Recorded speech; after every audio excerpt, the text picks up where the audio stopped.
I stood in the dimly lit basement, my hands shaking as I fumbled with the knots binding Julie. "We have to get out of here now," I whispered urgently. Footsteps thudded above us. Greg was home. My heart pounded in my chest as I glanced at the stairwell, shadows dancing with each creak of the floorboards. But let me start from the beginning. A few months ago, I moved into 14 Willow Lane, a quaint house nestled in a peaceful suburb. After years of city noise and cramped apartments, I craved the tranquility of a quiet neighborhood. The tree-lined streets, the sound of kids playing, the smell of fresh-cut grass. It was perfect. My next-door neighbors were the Lawsons, Julie and Greg. Julie was in her early 30s with a warm smile and a love for gardening.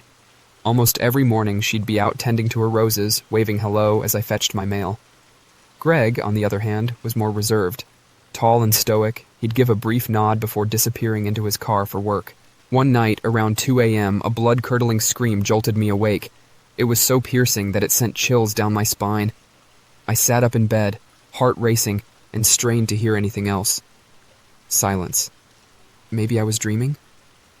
The next day, I saw Julie watering her plants. "Hey, did you hear anything weird last night?" I asked casually. She paused for a moment, her grip tightening on the watering can. Then she laughed nervously. "Probably just a fox. They make the most unsettling noises sometimes." But the screams continued. Every night, the same time, the same agonizing sound.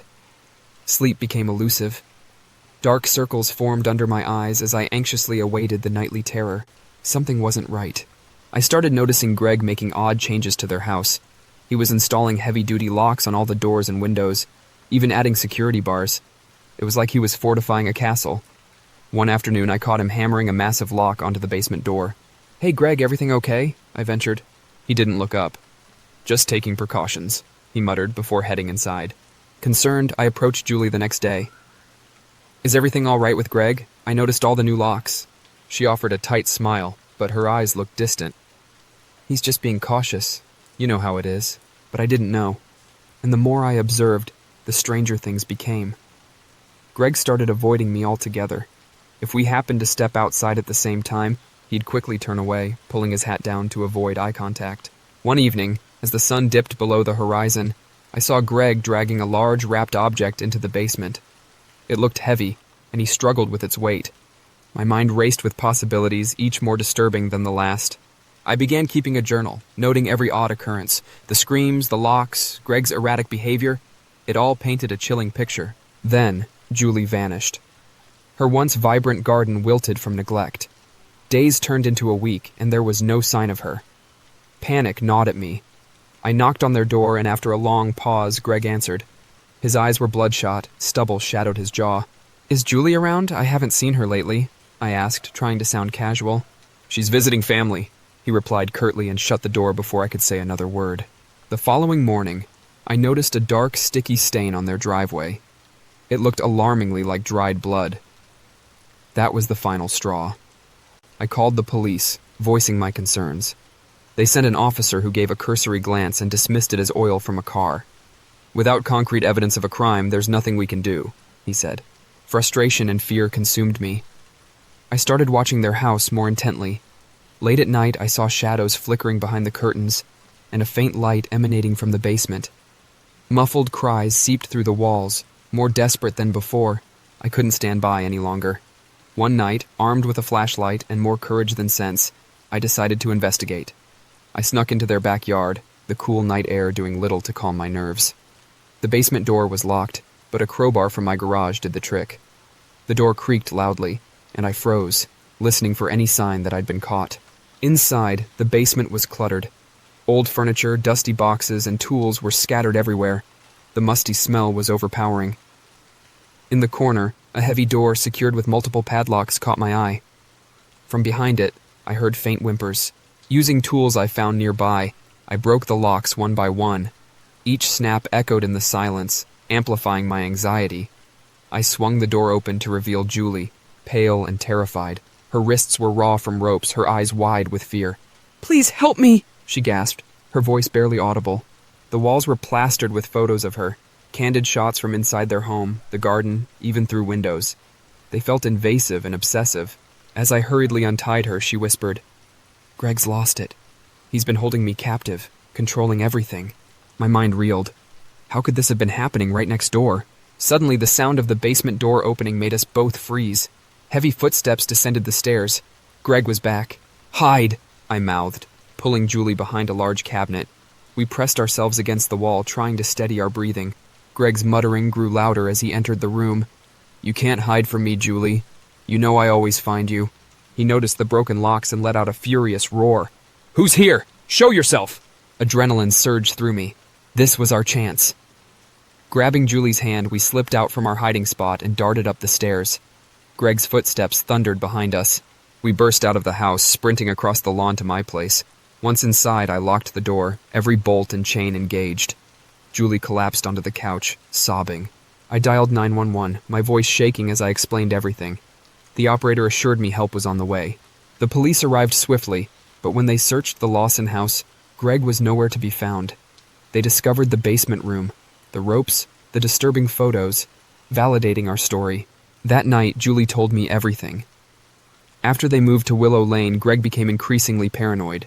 He believed she was plotting against him, watching his every move. He started isolating her, cutting off her contact with friends and family. "He wasn't always like this," she whispered, tears streaming down her face. "He refused to seek help. I tried to leave, but he wouldn't let me." The next day, detectives informed us that Greg had a history of severe mental illness and had stopped taking his medication. They assured us they were doing everything they could to locate him. Weeks passed with no sign of Greg. The constant fear took its toll on Julie. She decided to move in with her sister in another state, hoping to find some semblance of normalcy. Before she left, she hugged me tightly. "I don't know how to thank you. You saved my life." "Just promise to take care of yourself," I replied, offering a reassuring smile. Eventually, Greg was found and arrested. He had been living out of his car, his delusions worsening by the day. It was heartbreaking. A man undone by his own mind, causing so much pain to the person he once loved. In the end, the terrifying ordeal was the result of untreated mental illness spiraling out of control. The screams, the locks, the captivity, it all stemmed from Greg's deep-seated paranoia. Julie began rebuilding her life, and I was left with a sobering realization.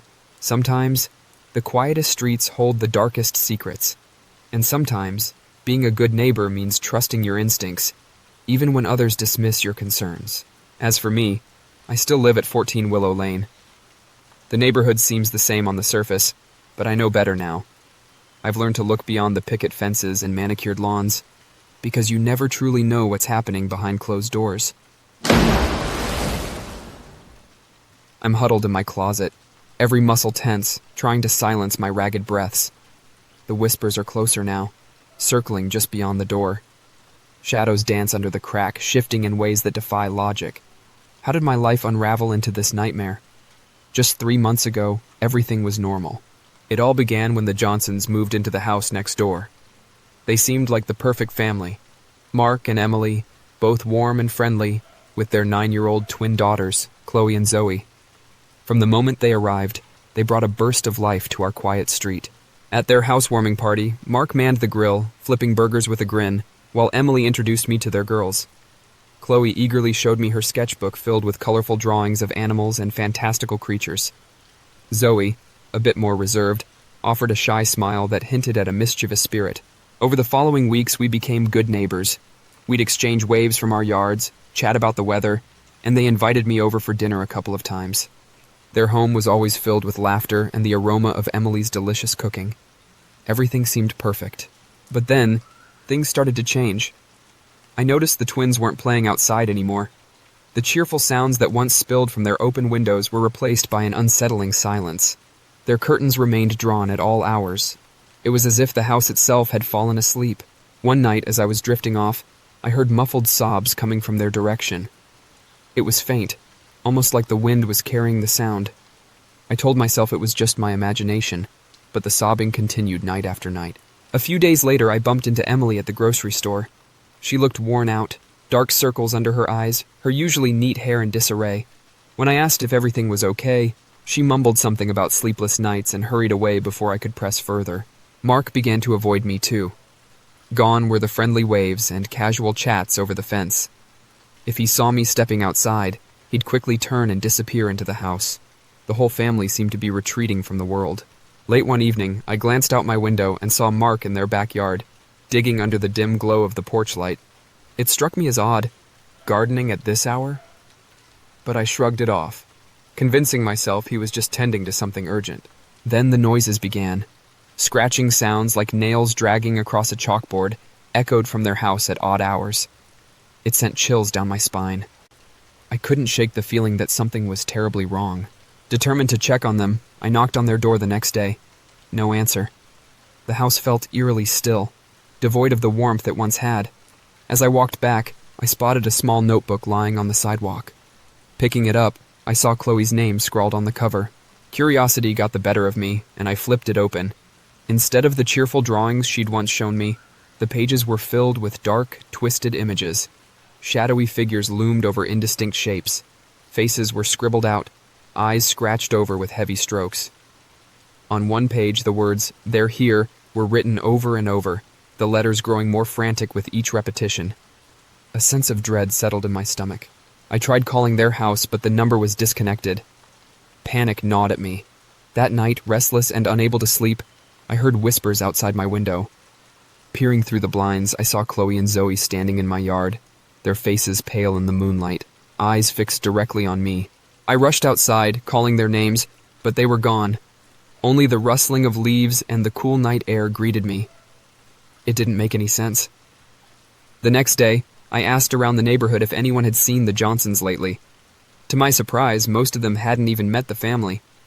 Mrs. Thompson, who'd lived on the street for decades, mentioned that the house had been vacant for years before. Confused, I checked public records at the town hall. The house was listed as unoccupied. No records of the Johnsons ever purchasing it. My mind raced. Was this some kind of elaborate prank? I caught Mark taking out the trash and seized the moment to confront him. "Is everything all right? I've been worried," I said. He froze, eyes wide with what looked like fear. "We shouldn't have come back," he whispered before bolting inside. Come back? What did he mean? Determined to get to the bottom of this, I kept a close watch on their house.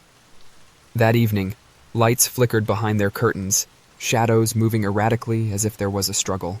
Summoning all my courage, I decided to sneak into their backyard for a closer look. Peering through a window, I saw Emily sitting alone at the dining table. 4 places were set, candles flickering softly, but she was the only one there. Her gaze was distant, unfocused. Suddenly, she turned her head sharply, locking eyes with me. Her face was devoid of color, eyes hollow and haunting. Startled, I stumbled back, tripping over something hard. Looking down, I realized I had fallen over a small, weathered gravestone nestled in the unkempt grass. Etched into it were the names Chloe and Zoe. A cold wave of terror washed over me. Could the twins be dead? My mind raced back to all the strange occurrences. The withdrawn parents, the eerie drawings, the whispers at night. Footsteps approached from behind. I turned to see Mark standing over me, tears streaming down his face. "They won't let us leave," he said softly. His voice was filled with a mix of sorrow and resignation. He guided me inside their house. It was cold, the air heavy with a sense of despair. Photos lined the walls, but the twins' faces were blurred or scratched out in every picture. Emily sat in the living room, rocking back and forth, whispering to herself. Mark took a deep breath. "We lost Chloe and Zoe in a car accident a year ago," he confessed. "We couldn't cope, so we came back here to where we were happiest. But our grief, it drew something out, something that isn't them." He continued, "We've tried to leave, but the house, it won't let us. And now it's reaching out to you." Before I could respond, the candles flickered and extinguished simultaneously. Darkness enveloped us. The whispers returned, louder this time, echoing from all directions. I felt a cold touch on my arm. Spinning around, I faced the twins, or what looked like them. Their eyes were voids of darkness, faces expressionless. "Stay with us," they whispered in unison, their voices chillingly distorted. Panic took over. I darted towards the front door, but it slammed shut before I could reach it. Mark and Emily stood motionless, shadows stretching unnaturally around them. "There's no escape," Emily murmured, her voice distant. Desperate, I remembered the lighter in my pocket. Flicking it on, the small flame cast flickering light around the room. The shadows recoiled slightly at the glow. Seizing the moment, I grabbed a nearby chair and hurled it through the window. The glass shattered, and without hesitation, I climbed out, ignoring the cuts from the jagged edges. I didn't stop running until I was safely inside my own house, doors locked, every light turned on. Sleep evaded me that night. The next morning, I packed my belongings and left town without looking back. A few weeks later, driven by morbid curiosity, I searched online for any news about that house. I discovered old articles detailing a tragic fire decades ago that claimed the lives of twin girls and their parents. The family's name wasn't Johnson, it was Miller. The house had been rebuilt but remained unoccupied, rumored to be haunted by the restless spirits of the lost family. Maybe Mark and Emily were drawn there by their grief, or perhaps something more sinister lured them in. All I know is that whatever resides in that house feeds on sorrow and won't let go once it has you in its grasp. As for me, I stay far away from quiet streets and friendly smiles. Some doors, once opened, are best left closed. I stood in Frank's dimly lit attic, surrounded by stacks of empty crates and strange symbols painted on the walls. My heart pounded so loudly I was sure he could hear it. "They're still here," Frank whispered, his eyes wide with terror. A sudden chill swept through the room, and faint whispers seemed to echo from the shadows. I shuddered, questioning every decision that had led me to this moment. It all began a few months ago when Frank Thompson moved into the old house next door. He was a quiet man in his late 50s, always wearing the same threadbare jacket and a worn-out cap pulled low over his eyes. I remember thinking, finally, someone who won't throw loud parties. My name is Alex Miller, by the way, a freelance graphic designer who works from home, which gives me plenty of time to notice the comings and goings in our sleepy neighborhood. One night, as I was burning the midnight oil on a project, I heard heavy footsteps coming from Frank's attic. Thump, thump, thump. I glanced at the clock. It was past 1 a.m. Maybe he's moving furniture, I thought, dismissing the noise and returning to my work. But the next morning, while sipping my coffee on the porch, I heard it again. Footsteps. In the attic. During daylight hours. That was odd. Most people don't spend much time in their attics, especially during the day. I glanced up at Frank's house and could have sworn I saw a shadow move behind the attic window. Probably just my imagination, I told myself, shaking off the uneasy feeling. As days turned into weeks, the noises became more frequent. Scratching sounds, muffled thuds, even what sounded like whispered conversations. It was as if someone, or something, was up there. One evening, I noticed that Frank rarely left his house. Groceries were delivered to his doorstep, and his mailbox overflowed with unread mail. He seemed to be isolating himself from the world. Then, early one morning, I was jolted awake by the rumble of a delivery truck. Peering through my curtains, I watched as the driver unloaded massive wooden crates, the kind that would require a team to move. Frank struggled to drag them inside, sweat glistening on his brow despite the chilly air. What on earth was in those boxes? That night, the noises escalated. Louder bangs, scraping sounds like nails on a chalkboard. Sleep was impossible. Frustrated and a bit concerned, I decided to record the sounds on my phone. When I played it back, I noticed faint whispers that I couldn't quite make out. Goosebumps prickled my skin. The next day, I tried to catch Frank as he took out the trash. "Hey, Frank!" I called, waving. He glanced at me briefly, but hurried back inside before I could say another word. His behavior was becoming increasingly strange. A week later, our neighbor, Mrs. Donnelly, was distraught. Her beloved cat, Whiskers, had vanished without a trace. She plastered missing posters all over the neighborhood. Then the Andersons' dog, Buddy, disappeared too. 2 pets gone in a week? Something wasn't right. People started whispering about coyotes, but we'd never had that problem before. The whole neighborhood was on edge. One night, as I was returning home late from a friend's place, I saw Frank standing in his yard under the pale moonlight, holding a small, cloth-wrapped bundle. Our eyes met. His gaze was hollow, almost haunted. Without a word, he turned and slipped back into his house. A knot formed in my stomach. I couldn't shake the image of that bundle. Could it be one of the missing pets?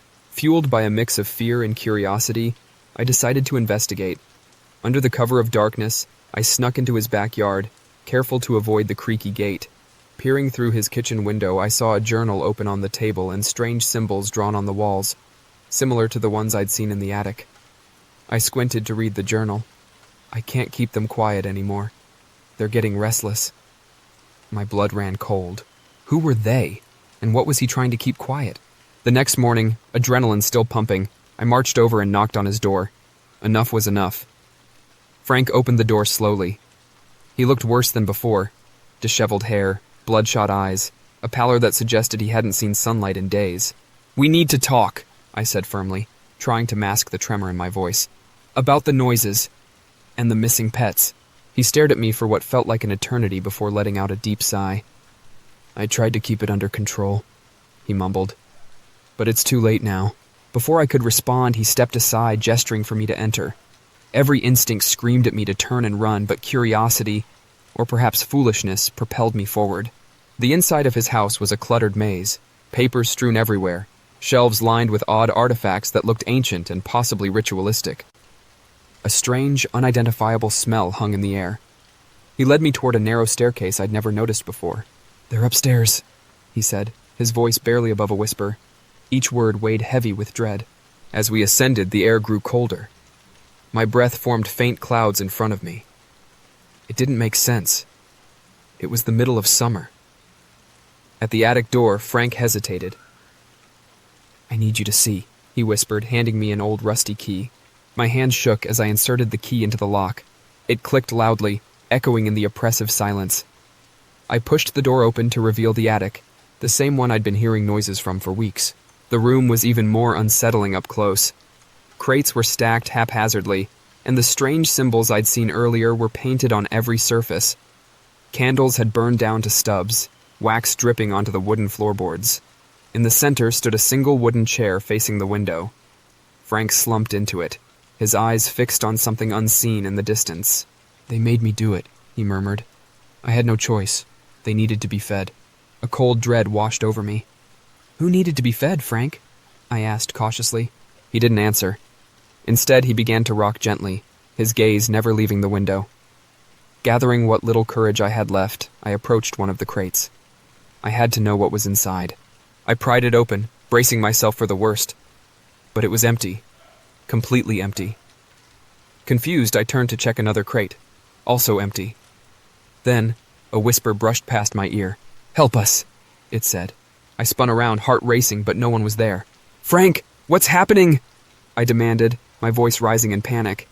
The whispers grew louder, more insistent, filling the room with an otherworldly chorus. Tears streamed down his face. "They're spirits," he confessed. "Angry, hungry spirits. I tried to trap them, but they're too strong." My rational mind struggled to process his words. Spirits? Trapped? It sounded insane, but the chilling atmosphere made it hard to dismiss. "I thought if I fed them, they'd leave me alone," he continued, his voice barely audible over the growing whispers. "But they're never satisfied." Realization hit me like a punch to the gut. "The pets. Frank, what did you do?" He buried his face in his hands, sobbing. "I had no choice," he repeated. "They threatened to consume me." At that moment, the attic door slammed shut. The whispers turned into guttural wails, and the temperature plummeted. I lunged for the door, frantically jiggling the handle. It wouldn't budge. "Let me out!" I screamed, pounding on the door. "There's no escape," Frank muttered. "They're here for us both now." Desperation took over. I grabbed one of the candlesticks and swung it at the window, shattering the glass. Cold night air rushed in. Without thinking, I climbed out onto the ledge and scrambled down the side of the house, nearly slipping on the ivy. I hit the ground hard, scraping my palms and knees, but adrenaline pushed me to my feet. I didn't look back as I sprinted to my house, locking every door and window behind me. Over the next few days, the missing pets were found wandering the streets, unharmed but frightened. Frank, however, disappeared without a trace. The police investigated, but found no evidence of foul play. They dismissed my account as stress-induced hallucinations, suggesting I see a therapist. But I know what I experienced. The whispers haven't stopped. Sometimes late at night, when the world is quiet, I still hear them, faint but unmistakable. And I can't shake the feeling that something followed me home from that attic.